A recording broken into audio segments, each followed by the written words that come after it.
Bezrat Hashem et Setet Ishmaïa, c'est avec un grand plaisir que je vous retrouve sur Israël Torah.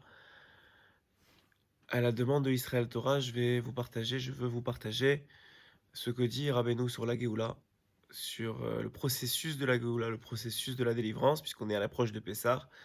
Et un des mitzvahs de Pessah, c'est de la guide, de raconter à ses enfants la sortie d'Égypte. Et lorsqu'on raconte la sortie d'Égypte, on raconte surtout les miracles que Hachem a fait pour nous sortir de notre esclavage physique, mais surtout de notre esclavage spirituel, qui a été le nôtre en Égypte, et qui malheureusement, à cause de la galoute, à cause de l'exil, est encore le nôtre aujourd'hui. Donc,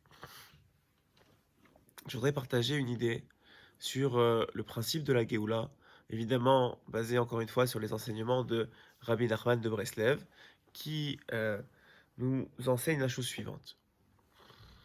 Que finalement, le processus de Géoula, et la Géoula de façon générale, le processus de la délivrance, et la délivrance de façon générale, n'est qu'une question de conscience. Qu'est-ce que ça veut dire?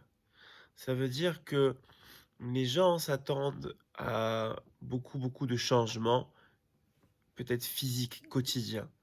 Mais le premier changement et le moteur de tous les changements, c'est un changement dans notre perception et dans notre conscience des choses, et surtout dans notre conscience de la présence et de qui est Hachem. Déjà, en Égypte, qu'est-ce qui nous manquait? C'était quoi cet esclavage? Plus que l'esclavage physique de travailler nuit et jour pour aucun salaire, l'esclavage était surtout spirituel, était surtout mental et c'est surtout moral. On sait par exemple que les Égyptiens avaient poussé le vice jusqu'à donner aux hommes le travail des femmes et aux femmes le travail des hommes. Est-ce qu'aujourd'hui, on est tellement loin de ça? Est-ce que jusqu'à il y a quelques semaines, on était tellement loin de ça? Finalement, est-ce que notre esclavage d'aujourd'hui, l'esclavage de Paro n'est pas encore celui de l'exil? Malgré que finalement, on est sorti d'Égypte, mais comme le dit Rabbi Nathan, l'explique Rabbi Nathan, le principal élève de Rabbeinu dans l'écoute à la Chot, cette sortie d'Égypte n'a été finalement que physique. Parce que la sortie spirituelle, une fois que nous avons reçu la Torah, qui était le but, on est retombé dans nos travers spirituels, dans nos travers moraux, avec la faute du veau d'or, et puis tout ce qui en suivi jusqu'à aujourd'hui. Donc finalement, comprendre que nous attendons la Géoula, clalite, générale, de tout le peuple d'Israël et de tout le monde entier en vérité, c'est d'abord comprendre qu'il faut atteindre une Géoula pratique, une Géoula individuelle, une délivrance individuelle. Et Rabbi Nathan, encore une fois, l'élève de Rabbeinu, il a dit, moi j'ai déjà atteint ma Géoula. Et en vérité, tous les tzadikim, quand ils veulent la Géoula, c'est pas pour eux. Parce que eux, ils ont déjà atteint ce niveau de conscience. Ce niveau de conscience d'Hachem qui les fait être heureux tout le temps, comme Rabbi Zouché, Zatzal, qui disait qu'il n'y a pas de mal dans le monde.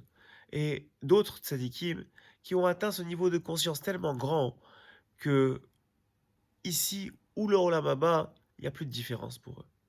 Mais nous qui sommes en exil, vraiment, un exil spirituel et aussi un exil physique, alors pour nous, les tzadikim veulent la Géoula. Une Géoula klalite, complète. Mais d'abord, ça passe, nous dit Rabbi Nachman, par une Géoula individuelle, par une prise de conscience individuelle. Et cette prise de conscience individuelle, elle passe par d'abord une augmentation dans la connaissance de Dieu. Une augmentation dans la connaissance de Dieu. Et une fois que la connaissance sirlite, intellectuelle, est arrivée, est présente, après ça, il faut la transmettre au cœur. Et ça devient une connaissance émotionnelle de Dieu. Et c'est ça que la Géoula va apporter. Et c'est ça que la Géoula doit apporter. Et c'est ça que notre délivrance doit travailler. Alors Rabbi Nathan, il explique que la chose suivante, il explique que finalement, un homme, il doit arriver à vouloir une Géoula. Et d'abord, premièrement, il doit avoir conscience qu'il est en exil. Et une fois qu'il a conscience qu'il est en exil, et aujourd'hui, je pense que plus personne ne se cache de savoir que jusqu'à ces dernières semaines, on été en exil de tout le poids de Paro, le poids du travail. Eh bien, une fois qu'il a cette conscience-là, doit vouloir sortir de son exil. Ça, c'est plus difficile. Parce que malheureusement, on a vu dans la première Géoula, 4/5 du peuple, selon une certaine opinion dans la Gemara, 4/5 du peuple n'ont pas voulu sortir de leur exil. La première chose que Hachem veut nous faire prendre conscience, c'est prendre conscience qu'on est en exil. La deuxième chose, c'est vouloir sortir d'exil.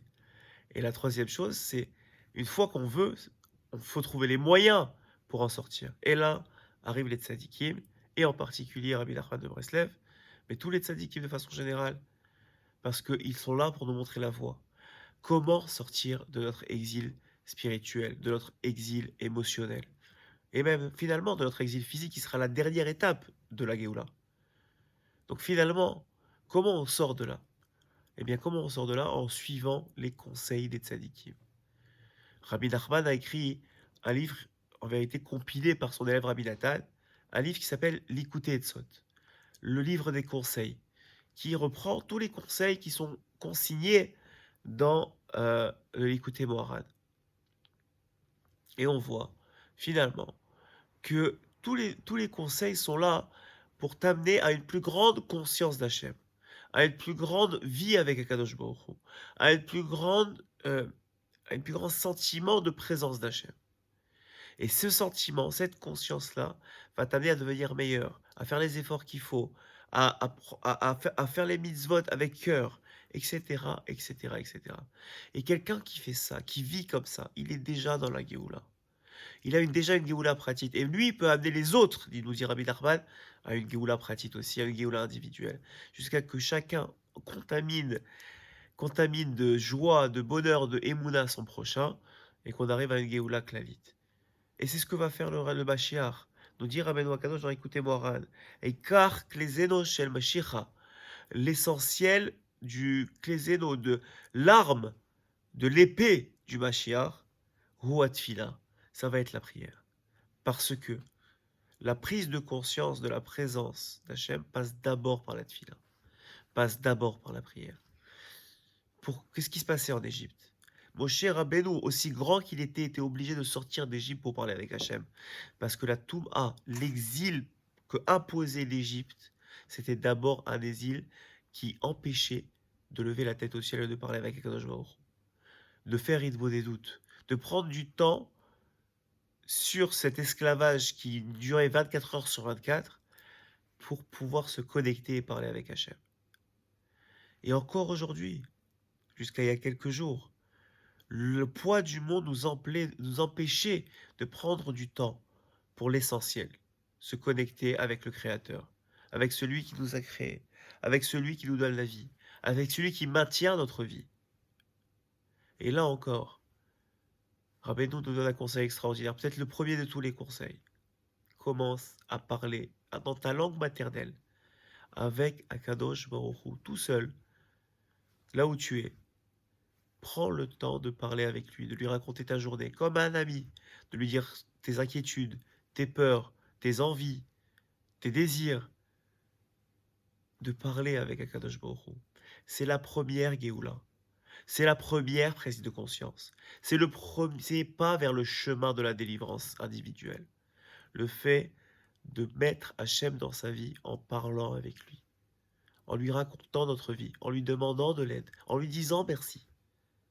C'est ça la première Géoula. Et finalement, c'est pour ça que c'est tellement important à Pessar de raconter avec sa bouche. Pessar, c'est la bouche qui parle. L'équivalent en hébreu de Pessar, la P c'est la bouche, Sar, ça vient de Sira, qui parle. Rabbeinu nous dit, Pessar c'est d'abord reconnecter avec Hachem. La première Géoula, c'est de reconnecter avec la parole, avec notre force. Oui, la force de Yaakov Avinu, c'était la bouche, c'était de parler avec Hachem, de lui demander de l'aide, de connecter avec lui à travers notre parole. Et c'est ça le message premier que je veux vous faire passer par l'intermédiaire ici d'Israël Torah. C'est que avant d'avoir une Géoula shlema complète, il faut d'abord une Géoula individuelle. Et pour avoir une Géoula individuelle, il faut une prise de conscience de la présence d'Hachem et de combien il impacte dans notre vie et combien il veut impacter dans notre vie. Et pour avoir cette prise de conscience, il faut d'abord parler avec lui. Donc, Bezrat Hachem, ça tient qu'on soit zoré de parler avec Akadosh Baruch Hu, de lui raconter nos vies, de lui demander de l'aide, de lui dire merci à chaque instant, mais surtout un moment dans la journée privilégié, de lui demander pardon aussi, pardon pour toutes les fautes qu'on fait au quotidien. Voilà, c'était mon message pour Israël Torah et Bezrat Hachem pour toi, Israël. Pessar, Kacher, Vesameach. que vous soyez zoré d'avoir Hachem dans votre vie et de le voir tous les jours. Amen, Kéhératzon.